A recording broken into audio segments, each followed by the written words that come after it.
Yeah.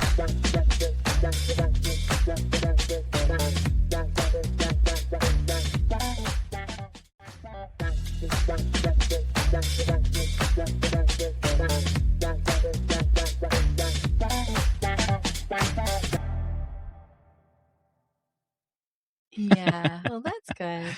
That's great. Well, again, welcome to the show. We're glad that you could keep us in the loop and still join us tonight. And so we'll just, I guess, we'll just hop right into the to the episode. So Yeah.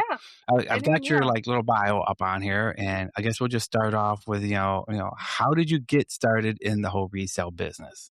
By accident. It started out as a hobby. Yeah. It was a hobby. eBay was kinda new. It was in its first decade, and I was always looking for little side hustles, see how I could make money. So I would go to auctions and sales and whatnot with my friends, and we would buy things that we could keep but then buy things, "Oh, I wonder if that's worth anything," things nobody really wanted, I can get it cheap. So yeah, when I ended up divorced at 40, and I was like a stay-at-home mom, so didn't really have any job training. I didn't go to college, and I was like, okay, what can I hang my hat on?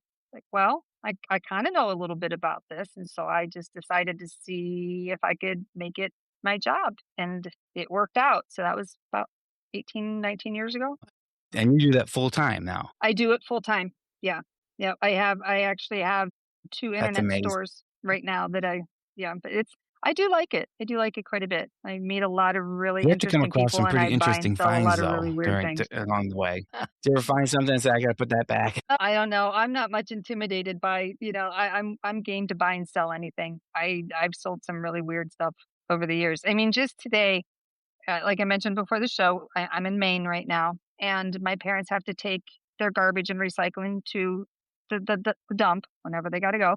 And there is this room in the building, and we call it the free room for lack of anything better to say. But if somebody has something that they don't want any longer, they haven't found a good home for it, they don't really want to throw it away, still has life left in it, they'll put it into the free room. And it's one of my favorite places to go because it's free. And you never know what you're going to find. So I walk in there today, and there was a bag. There were things everywhere, but on the floor was a bag of books. But it wasn't just any bag. It was a U.S. mail canvas bag with a stamp date on it of 1966. So here's this 60-year-old bag, I guess it is at this point. This old canvas mail bag, and it's worth $135, and it was free. So it's like, oh, I'll take that, sure.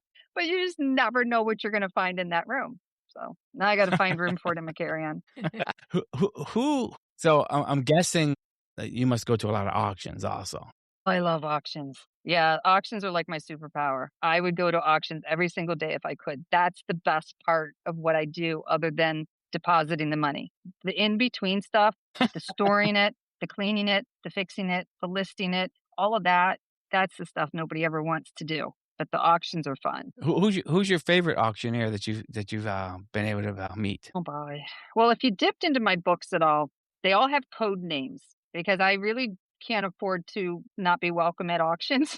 So I don't use anybody's real name when I tell the stories about what goes on behind the scenes. So if you go by the code names, I would have to say I call him Sir Grumples, and he's kind of somebody that people have. He has angry outbursts, but they're harmless. He'll get really riled up and really angry about something. It's common for him to just spout off and storm off in the middle of trying to sell something, and then one of his other auctioneers has to step in and take his place. And we're used to it. This is just what he does. But there's just something really endearing about that guy. I don't know what it is. He's old and cranky. He has no We know a patience few for grumpy people who people that we love to death. Yeah, it's just I don't know. It's the challenge of it all, I guess. There was at some point what I do caught the interest of a TV producer, and she wanted me to try to get some footage of me at an auction doing my thing. And it's like the chapters that I write in my book, I could write an entire chapter based on 5 minutes of an 8-day auction or an 8-hour auction. Something that happened in 5 minutes, I can write a whole story around. So she's asking me to go to this all-day event and somehow capture that 5 minutes while I'm still trying to do what I do. So my best friend, I called her up. I'm like, you have to come. I need you to come videotape me." She doesn't know what she's doing either. We're working with iPhones. We don't have a clue what yeah. But this was a 5-day auction, and it belonged to two gentlemen. They were partners, and they had a massive, massive, massive mid-century modern collection. And we could not miss it. We had to go to every single. I've spent more money at those 5 sales than I usually spend in like a year. So they were really good sales, but I couldn't just walk in there and have her start videotaping me because he's grumpy. I did not want him to throw us out. What are you doing? Spout out. So I approached him before the auction and I said, "So, how would you feel?" And this was the first time I had to let an auctioneer in on who I am, the fact that I go to sales. And I mean, everybody knows who buys and sells. We all know each other. That was no secret. But that I wrote Right. books about it and that he had appeared in my chapters before. I didn't tell him he was Sir Grumples, but I still had to come clean a little bit and say, "Look, okay, I wrote these books, and this TV producer found me, and she wants us to get video footage. Do you care if we videotape some of the auction?" And he looks up, and his face went real bright. He's like, "Sure!" All of a sudden, he was all for it. This idea of being on TV. And I had told him, I said, "But here's the deal. I want you to be yourself. Don't, just act like we're not even doing anything." I said, "Because we love you when you have your little angry fits. It's kind of endearing." I said, "So don't try to be somebody else." And so he was good. He was behaved all throughout the auction. And then what happened, he blew up at the very end when we quit taping. And he was storming around the room saying, "Whoever's videotaping me, I hope you got what you wanted." But it was too late. It's like, "But wait, can you back up? Can we do it again?" That's great. So again, back to finding. You got to find. Oh, I think we lost her. It must be bad service up there in Maine. Yeah. Because usually a cell phone will do pretty good, and that was an iPhone. So an iPhone will usually. We'll just give her a second. That's pretty funny though to have somebody that you like. Who doesn't do that? Like you got to make a situation fun and Oh yeah, just especially funny. if you're. Yeah. It's Well, for great. those who pay attention and watch tonight, I am drinking zero. Again, Powerade? we don't get sponsorship money, so we just keep promoting people for free. Yeah, Powerade Zero because Oh. I had 4 beers for lunch, and I think that's enough for one day. Okay. Yeah. Yeah. Yeah. I didn't And want to. I am drinking. Like, I'm right there with you, A&W root beer, but I'm trying not to drink A&W root beer while we're on air so that So burpity burp. Yeah, exactly. "Oh, no, Kira, are you waiting on you?" I just switched us. I Oh, was looking at the wrong way again. It drives me crazy. I know it probably doesn't bother anybody else, but when I look and I'm watching, I want to be looking at you and not like out the door. yes. That's funny. I hope you realize that we're disconnected. I'm sure she does because she wouldn't see us, right? Right. So I wonder if she's, like, I think that's the way it works. running in the house to try to troubleshoot again. Well, I guess I can do my Tango Tech for today. You got tech today? I do. I'm trying to remember all of the. I need notepads up here, or like little sticky notes Little on the stickies. bottom there. Well, we Or have j- them. I know. I We just. have a million I of know 'em. you bought a million of them, yeah. We just But put the stick I need like to print like a label at the bottom of my monitor that says, don't forget Tango Tech, tech for today. drink of the day, jar of absurdity. Yeah, But all the things. yeah, all of our little segments that when we're doing live shows we seem to forget. But anyway, so for Tango Tech for today, I'm going to just talk about this webcam that I had to get. I switched computers out, so the computer that was down here for the show, I took upstairs in the house on the 3rd floor, and then brought down my main computer, which is a workhorse and really needed out here for the printing shop and all the other stuff. But it didn't have a webcam, so I had to get a webcam, and we're gonna get the same one for Angela, so she doesn't look like she's sitting on a. Well, it's not bad. Like when you sit back, though, it actually looks No, better. it looks like I know, but then I, I feel like I have to yell really loud to get into oh yeah, because the the microphone doesn't go microphone any so further. far. Yeah. Nothing works the way we want it here. But anyways, I got this Nexi Go webcam that just sits on top of the monitor, and it's 4K, and I absolutely love it. And we have Kira back. I do not know what I'll come happened. back to Tango Tech in a little bit. Oh my gosh. I'm so glad that you're quick on the fly. I'm like, okay, he's going to be creative. I know it 'cause I don't know what happened, but I'm sure he can fill in some space here. We're like, "Does she know we're gone?" It just went completely blank. And it's like, it said something like reconnected. I'm like, wait, what? So I don't know. I am in Maine. It is very rural. I'm attempting to try inside. So yeah, we'll see what happens. But hello, I'm back. That's great. Thank you for coming back. Man, this And we is have these not little my best segments in the moment. show that we do. So we do like a section that's Tango Tech, and I talk about whatever new tech thing I've fallen in love with. Then we do our drink of the day. So whatever cocktail we're drinking, we share it with everybody. And sometimes we make crazy things, and sometiades today it's just Powerade Zero. I would be a really boring person to talk to about drinks because I don't drink. So I'd be here with the water.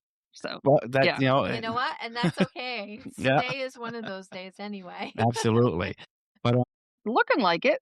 but we're glad you got back to us again, so we can Yeah, continue. so let's continue your story. So you were telling us about the last thing we heard was that you, Mr. Grumbles there, Sir Grumple. he actually did give you his whole like realm, but it was after you had actually hit the pause button. Oh yeah, we were like packed up and I was paying my bill. It was towards the end. And yeah, he just decided that that was when he was going to lose it. I'm like, "Really?" So, I mean, I had nothing good to send her. I really didn't. It was a big ask, but I got the guys who help the auctioneer in the book. I call them the henchmen. They're kind of like the little slaves of the operation. They get, I don't know what they get paid, probably not enough, but the henchmen that belong to Sir Grumples, I simply adore. And so I figured that if I let him in on why I was there and filming all that other stuff, that I also had to let them in on it. Mostly because if they decided to read my book, there was a character in one of the auctions that was one of Sir Grumple's henchmen, and I called him Sassy Pants. And he also deserved that name because he also had his own little temper tantrums. And he could be quite snarky.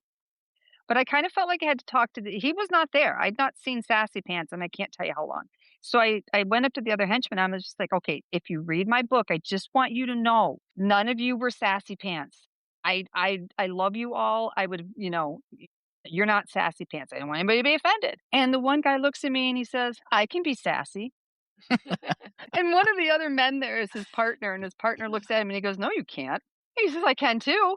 And they got into this big debate about who could be sassy. And I was just like, oh my gosh, they want to be the sassy pants in my book. So, but yeah, They were fighting for the spot of the they characters were in your fighting book. for it. Yes. And then the third henchman cornered me later on by himself and he said, so am I in the book? I was like, well, not directly, no, but you are a henchman. So there's a kind of an umbrella reference. Oh, know? I'd totally be haunting and be like, "Who am I in the book?" Right. Right. I wanna know which character I am. I have to know. Yeah. So it's That's great awesome. fun. See, I would love to write a book about, like, my other business, but there'd be no way for me to hide the characters. Like, I could change the names all I want, but there'd be no way to hide the characters because based on what happens, they would all know who was doing what. Well, and I'm not as sly as I think I am, to be honest. I did have a woman come up to me one time and ask me, "Hey, did you write Fabric Wars?" And I was like, "Yeah, sure," because authors want to be recognized. I'm like, "Yeah, I sure did." And she says, "I know who every single person is in that book." And I was like, "Oh, so okay, Kidding, I thanks, didn't write that book. right, bye bye." How long did it take you to write the book? There's 2 right now. So the first one took a year, and then it was probably a year and a half between release of the first one and release of the second one. The first one was nice because I've been doing this for 20 years, so I could pull it started out being a lot about fabric, but not all about fabric because sometimes I think I'm going in search of fabric and they don't have any. One of my online stores, I only sell vintage fabric and salvage textiles, that sort of thing. So a lot of times it starts out on a hunt for that, but I don't find that. So there's all kinds of other stuff in there besides that. But because it was my Etsy store, the fabric store, where the customers asked me to write the full length stories, it became Fabric Wars. And so I was able to pull from 20 years of doing auctions for my best fabric finds. Oh, these were my best fabric sales. Well, now book two comes along and now I'm starting from scratch because I've already used them all up. So it took me a little bit longer. You and my husband could talk for hours of fabric. Every time he starts a new project, he's like, "I gotta go buy more fabric." It's like, "You have 2 closets full of fabric. What color don't you have?" He's like, "Well, I need this certain shade of brown to go with this." I was like, "You can't use the khaki brown?" He's, "No, that doesn't match." I was It's the like, wrong "How shade. much?" I have an entire garage full. Like I built my own. I built wall to floor to ceiling shelving, 2x4 shelving that fits those totes, and it's just all the way around this gigantic 2-car garage. Nothing but plastic totes, and a lot of them are Alright, fabric. I'm going to edit that part out of the show. I don't we're out here. We have a bar in our barn, and that's Mhm. part of it is sectioned off to do the podcast shows, and I don't want any more of my space used up. Yeah, for fabric. And they have these wonderful surplus stores out here in Maine. It's a chain. It's kind of like, I don't know if you guys have big lots, odd lots, that sort of thing. It's that idea. Ollie's. It's like a salvage store, but it's gigantic. And they have a fabric department. And so there have been times that I have gone in there and I think we brought home 70 yards of fabric Oh in my the goodness. my husband carried half and I carried the other half, and they were our personal items, and I did get that under the seat in front of me so they couldn't see anything. But I was up here, we're remodeling our house, and I make my own roller shades out of fabric. I get the old wooden tension poles that Mm. maybe an old map came on, something like Mhm. that. But I make my own roller shades with my own fabric to go with the room because Oh, cool. I don't like curtains a whole lot. We live in the country. Nobody can really look in, whatever. But if the sun's going this way or that way, you want to have a shade to pull down. Anyway, I had it in my brain. I need to get 5 yards of fabric to make 2 roller shades for this front room. And so I have it in my mind. I'm going to this store. It's called Martin's. I'm going to go there and I'm going to find the fabric that I have to have. And I'm in the store and all of a sudden it occurred to me that a week before I came up here, I went to a gigantic estate fabric sale and spent $2,000 on I can't even tell you how many hundreds and hundreds of yards of fabric, some of which I haven't even laid eyes on yet. It's still boxed up in my garage because I didn't get to play before I got on a plane. I'm like, what are you doing? You don't need fabric. I did not buy any. I was good. It's almost like it almost becomes like an addiction, you know what I mean? You just see fabric for sale. Okay, My we're mother. going. Right? Well, and this one I was a little bit worried about going to also because I do guest speaking for quilting guilds. I mean, who buys fabric? Quilting guilds. But the funny thing is that quilting guilds do not buy fabric. They already have too much fabric. And when I go to quilting guilds to speak, they are trying to sell me their fabric, which I have done. I have bought from them. But buying from the living is entirely different than buying from the dead. The dead do not care how much you pay for their fabric.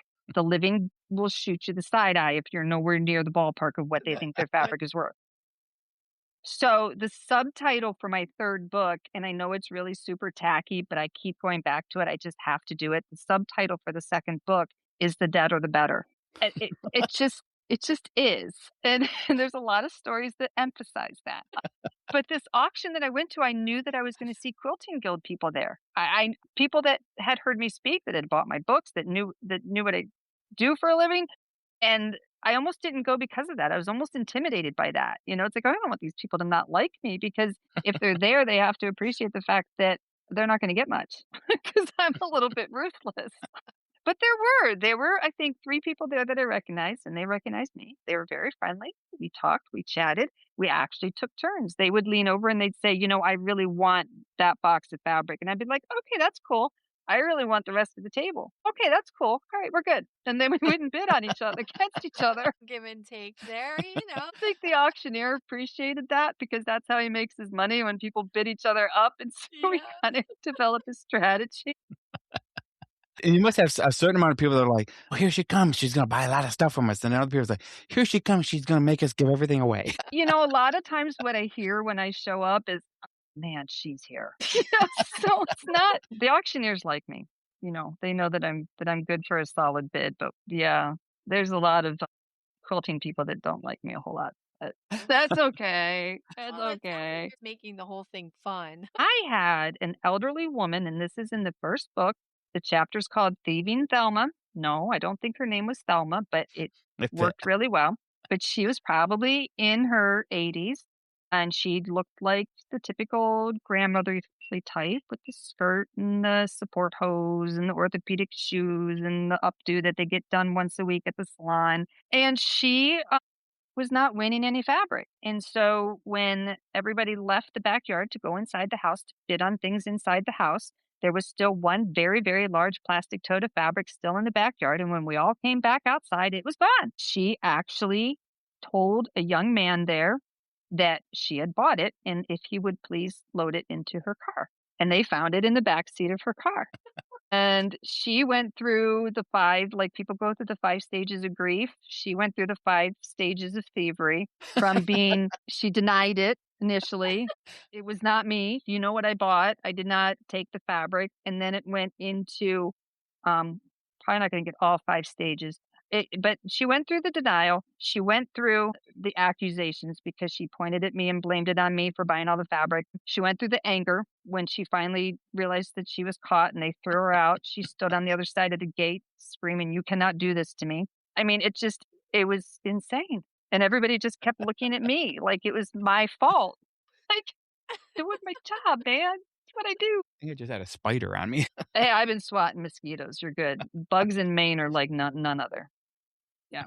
Okay, what's a Grammy whammy? Okay. Just throw So that out there. now, and see, you're going to want to talk to your husband about this too, because if he's big time into fabric, he's going to relate to this. Now, whenever you buy textiles, okay, let's just put it out there. Everybody's house smells like something, right? Whether we like it or not, it all smells like something. Maybe you cook with garlic, maybe you have pets, maybe there's smokers in the house. Everybody smells like something. And textiles really, really absorb odors. So when you're dealing with buying textiles from estates, sometimes it comes out of attics. Sometimes it comes out of, it always has a smell. And it's Right. not always something what other people want to smell. So I had to come up with a way to remove the odor from the fabric. Otherwise, I was going to be getting negative reviews and returns and whatever. And it's too time consuming to think you're going to bring fabric home and wash it and dry it and iron it and trim it and do all this other jazz just to remove a smell. And sometimes that doesn't even work. I mean, did you ever have like sweaty clothes or something where you washed it, you dried it and it still stunk? Yep. It happens that way with fabric a lot, especially if you're dealing with smoke or mustiness or moldiness, things like that. So I invented my own product to treat it. And it's all natural. There are no dyes. There are no chemicals. There are no fragrances. It works with all natural ingredients because an odor is a germ. And so if you can kill the germ that's causing the odor goes away. So it's not like a cover up. It actually kills the germ that's causing that odor. Well, But the cool. beauty of it is that it works in the dryer. If what you are trying to deodorize does not need washed, you can just throw it into the dryer. You can put a whole load in there if you want to. I mean, you ever leave your clothes in the washer for 2 days and then you got to rewash Yes. it? Okay. If you threw a Grammy Whammy in the dryer with that load of wet clothes, you wouldn't have to do that. It kills the germ that causes the odor and it's gone. So it comes out and Wow. it smells like absolutely nothing. So what's nice about it, I don't have to wash anything. I can do a load in 30 minutes, sanitize a load in 30 minutes, and I'm good to go. So I have it at home by the jugs. I have 4 jugs that I'm constantly making up, like 2-gallon jugs, because I have 4 scents that I use right now. And I use the word scent carefully, but there's peppermint, lemon, lavender, and tea tree, because all 4 of those are natural essences that have natural germ fighting ability for odors. Yeah. Okay. So it's a natural product, but that's what you kind of smell when you first open it. You kind of get that whiff of that. But then when it's done in the dryer, it smells like nothing. Right. Then it Mhm. doesn't come back. It's just gone. So Now yeah, so I sell is them. it liquid or powder form? It What is are a you liquid. It is It's a a liquid, clear okay. liquid. And the way that I sell them in my shop, and it is a cotton rag that is inside of like a sealed bag, like how you seal meat, like Mhm. what Yep, am I thinking? A food saver type a food idea. saver bag, yep. Right. And then there's like a half a cup of this liquid in there. And so that rag, when you get it out, you just dump the whole thing in the dryer with all the liquid. Yeah. And so when you turn the dryer on, it creates a steam. And that steam is how it kills. Oh, okay. It's yes, Okay. exactly. And it's how the dry cleaners do it. The dry cleaners, they work by steam. Yeah. But dry cleaners don't really operate on a principle of removing odors. It's more a principle of cleaning the item. Whereas this isn't going to clean the item for you, but if you just went out to your favorite hibachi steakhouse and you come home and you smell like grease and garlic and soy sauce on your new favorite wool coat, you can throw that wool coat in the dryer with a Grammy Whammy for 30 That minutes and it's smells like it gone. smelled good to me. Yeah, right? So that's what the Grammy Whammy is. But I it has like it. saved me Great. I so love much work. that. Yeah. I always picture when we got talking about the whole thing about, like, washers and dryers, I just pictured in my head, I just pictured, like, you had, like, a wall of washers and dryers, like a Oh, I laundromat. wish. No. I do I have 2 dryers though, because I do have a dryer outside in the garage. Because I made another office in the garage. My husband wants to know why I have 2 offices and he has none, but that's because I work from home and he does not. So, 2 offices I get. I have 2 shops, I have 2 offices, but I do have a dryer inside and out. Yeah. It's I don't know, it's been a game changer, and the quilters love them too because they can freshen up a quilt without having to wash it. Well, yeah, because I mean, we love quilts, and Steven's made a bunch of them, but, I know what you're saying, though. Sometimes you go to, like, a craft fair or something, and you buy one of these quilts, and then you get it home, and no matter how many times you wash it, though, it smells like it came out of somebody's attic, you know what I mean? Yeah. And then, you just keep trying, trying, trying, and I mean, I guess I think after a while, it dissipates, but it takes a long time for it to, like, acclimate to your home. It really does, and how I mean, you don't really wanna keep washing quilts either, you know? No. You wanna keep that crisp integrity of them. Mm. And plus, once you wash a quilt that has never been washed and you put it in the dryer, it shrinks and the stitches don't look the same as they did when it was unwashed. So it's nice to be able to put a dry thing into the dryer and have it de-deodorized. It Smart. does not work on mothballs, though. I'm gonna throw that out there. Mothballs have no business near any dryer. I tried it once. Something with the mothballs and the heat, it gassed me out of my house. I Really? thought it was bad. I was like, "Okay, no mothballs." Do not use our mothballs. Hi, everybody. This is Tango. Hope you're enjoying the show. We certainly enjoy doing that. Again, we ask every episode, and all we ask is that we made you smile or chuckle or brighten your day to any degree. Give us a shout out. Follow us on your favorite social media. We're pretty much everywhere. You could see old podcast episodes. Take a look at our new radio station. During the show, we have a live number you could call in. We do all sorts of sponsorships. This episode is being brought to you by CNY Awards and Apparel Inc. out in our shopping center. But we do appreciate the following and the likes. They definitely help us move up the ranks, and we certainly appreciate it. Go to Tango Talks Live or go to patreon.com/Tango Talk 66 and become a sponsor. We greatly appreciate that. But yeah, back to the show. Wow. I think in every industry, we've all learned our little secrets like that and things like, okay, we won't do that again. We've had it here with Yeah. printers, like, okay, do not run the envelopes through that laser printer because it's going to melt all the plastic off of them. So, yeah, You know, so I give my pitch on these things at the quilting guilds, and I says, "Okay, if you're talking about mothballs, see me after. It's too much to explain how to deal with mothballs." So Yeah. we can talk later. what's your meaning behind the dot oddity? Did I say that right? Yeah, that's the name of my Etsy shop, and Oh, I we gotta write that called down. yep, my grandfather, we called him Dodd, and he was the king of repurpose, recycle, reuse. And repurpose, recycle, reuse are part of my logo for Dotati, my Etsy shop. But he would repurpose and reuse. He'd bring anything home if he thought it had value or merit. So when I opened my Etsy shop, it just came to pass. I'm like, you never really know what I'm going to bring home either, quite honestly. And even though it's mostly fabric in my Etsy shop, I also repurpose and salvage old textiles like quilts that have seen better days. If I take that quilt home and I cut it apart, there are people out there that will buy a section of that quilt to make something new. So I've done that with blankets, I've done that with quilts, I've done that with all kinds of textiles. I sell lots of 1 pound bags of things like lace scraps or upholstery fabric scraps or, things like that. I mean, I have a relationship with Airstream that I'm not supposed to really talk about a whole lot, but they give me all of their leftover fabric.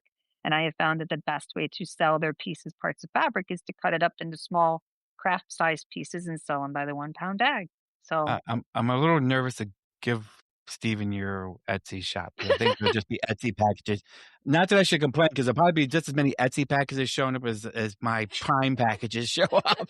yeah, you got to balance it out. You got to give and take. Yeah.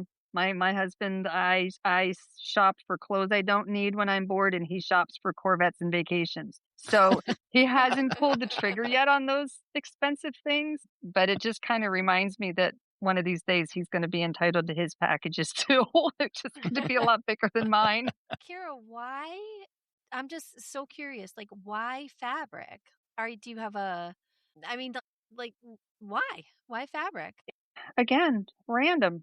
When I got divorced, I didn't have a whole lot of money to invest in stuff. I bought the stuff that nobody wanted. And one day, it was a bunch of fabric in somebody's backyard. And auctioneers typically never care about fabric. They care about it more since I came along because, usually if I'm around, they're going to get more for their fabric. So they have started to care about it more. But back when I started, I could pick up boxes of fabric for next to nothing. And I always feel like, even today, if you can buy a quantity of something for a fair price, you're going to make money. Yeah. I piece it out. I don't sit there and sell it by the box. I'm going to piece it out. It's going to be a fat quarter here, or it's going to be, a yard here or a remnant there. And yeah, I was making money off of it. And it was the first thing that I started to keep inventory of. When I started on eBay, eBay was a bid culture back then. Everybody wanted to bid. Nobody wanted to buy it now. They all wanted to compete. Right. It's not that way anymore. It's changed. So in the beginning, if it didn't sell after listing it for people to bid like 2 times in a row, I got rid of it. It wasn't until Etsy came along and selling fabric that I started to actually carry inventory.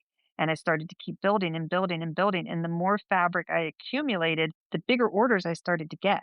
I make my big dollars on eBay, but Etsy is what pays me consistently every single Etsy's a day. brilliant spot for something like that, though, because there's just there's millions of crafters on there. So it's a great Yes. marketplace for that, for fabric. And I kind of carved my own niche with it because I was selling one vintage and out of print fabric. I mean, I've sold fabric that's well over 100 years old. So I was a resource. The fabric today and fabric yesterday are very, very different creatures. And so I have my own following because of that. I have people that come to my store because they like the idea of recycling. But because I tell the stories about where it comes from, and because I've backed it up with books, and because I've backed it up with doing guest speaking gigs for quilting guilds, and because I back it up with doing podcasts, I have like this big package that I can give. And so in this world of AI, where everybody is letting AI write their description and letting AI tell the people why they should want to buy it, with me, they're getting a real voice and a real Right. person and somebody on the other side, and something that they can read the book if they want to. Yeah. They can. So I've given them something different, and I really think that I that's know what why you're I've saying, done like so with well the on Etsy. AI too, that sometimes they just get too wordy. They're too long, It's I'm one too of those people that's like, flowery. if I'll buy from you, I'm more likely to buy from you if you just bullet list it for me. You know what I mean? I don't have time to read a story. It's like, here's what it is. Da, Yeah, da, da, da, da, sold.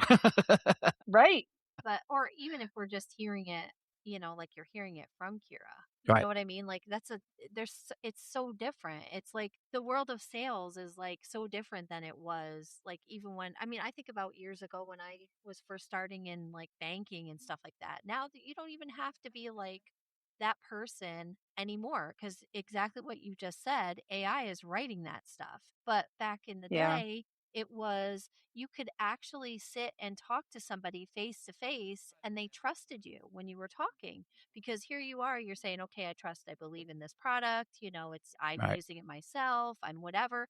In your case, I'm imagining that you've got the samples right there in front of you, they can see, you've got the texture, you've got all of it. They may have a project in mind, the Quilters Guild, whatever.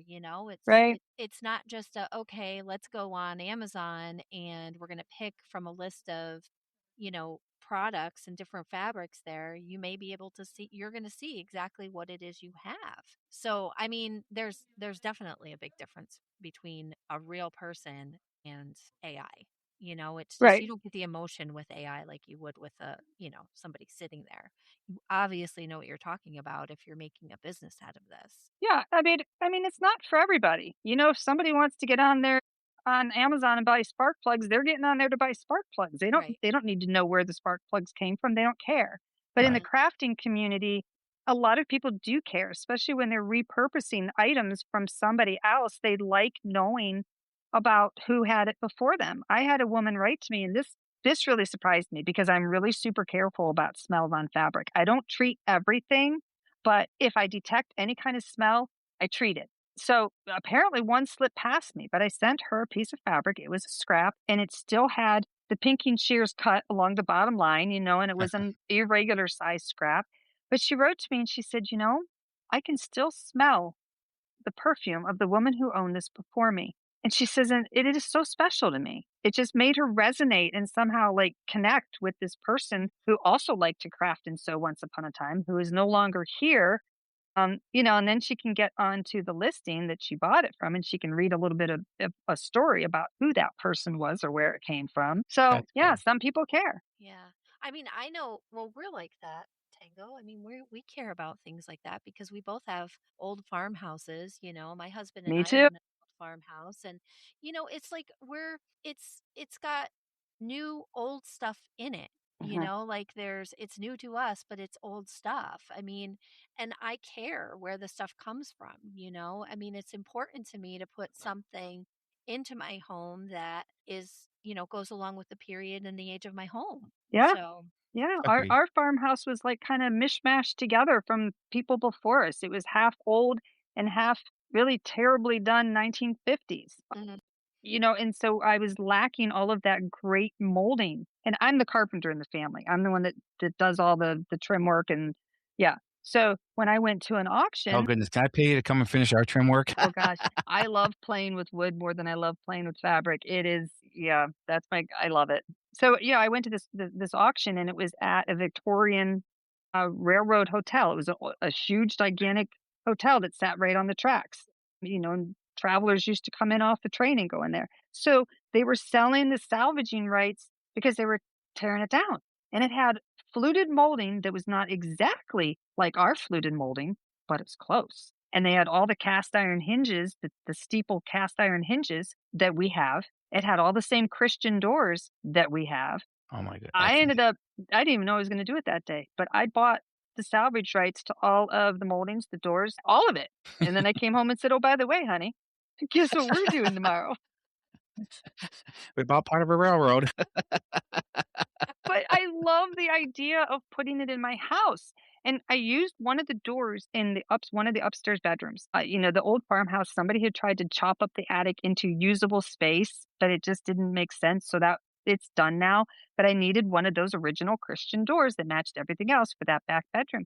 And I picked one from that hotel. And it is all dinged up, like, from people kicking it open with their foot or hitting Yeah. it with their suitcase. It was from a hotel, it just mhm. and I left it, and what I wanna do is put a plaque on the back of the door and say, "This came from da da da da. These dings are," I didn't fix them because Right.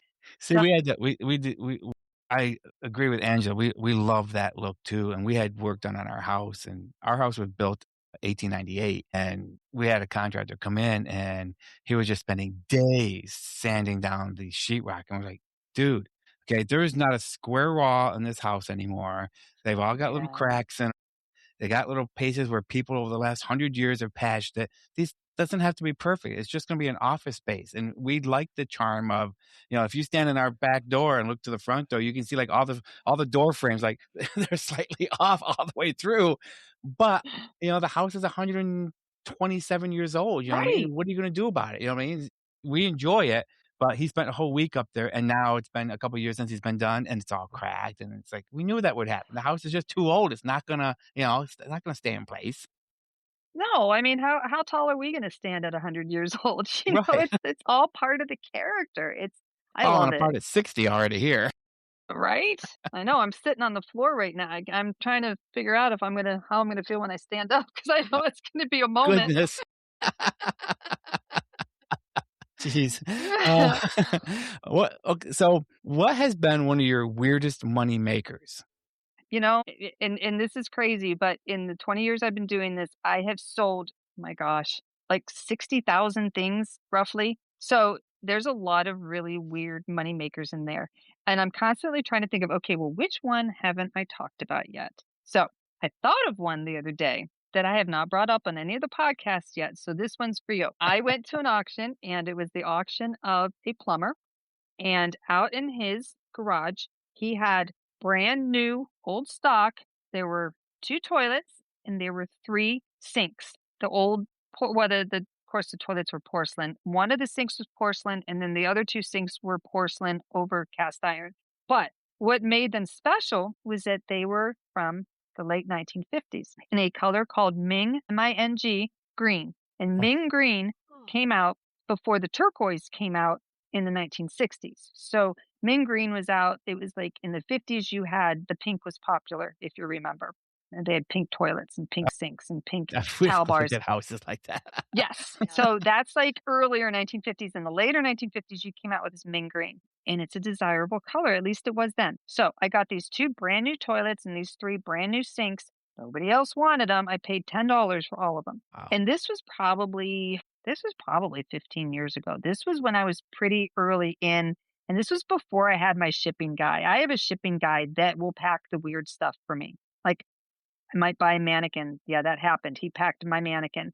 So before that, I was doing it on my own. And one of those toilets I remember went to California, and I was kind of sweating it, how I was going to get that thing packed safely enough. It's a gigantic box, lots of peanuts, but anyway, they all arrived safely. But each one of those toilets, I think at the time sold for about $650 a piece. And the Nice. sinks brought about $400 a piece. See, that's awesome. But it just, I mean, like I said, nobody wanted it. But some, you've also had things that's like, well, similar to that just shocked you, like something that you grabbed and you're just like, yeah, we'll see what happens with it. And then you must have like made a fortune off it and been like, my goodness, I wish I could find 4 more of those. One time I bought a bag of old denim overalls. Everybody knows old denim is valuable. At least most people do. In the bottom of that bag, I found an old set of dentures. And through my research, I learned that those dentures were women's dentures. And back a long time ago, the dentures weren't for women. That was, the men got the dentures. The women just grinned and bared it. It just wasn't something that most women did. So yeah, because they were women's, because they were old, those dentures, I think I got, it's been a long time. I want to say I got $145, and they were a bonus because I did not know they were in there. So, but I learned these things. The granny panties that our mothers wore are worth money. The disposable diapers for adults back in the 80s, if you find a box of those are worth money. But it's things that people commonly throw away. That's the weird stuff. And so you don't come across it really often. Right. But to go to an auction and be like, hey, so did you pitch your underwear? Can I go dig? Can I go through the dumpster? I want to see the stuff you threw away. Can I go play in the dumpster while everybody else auctions? And can I just have it? Because you did just throw it away, right? So.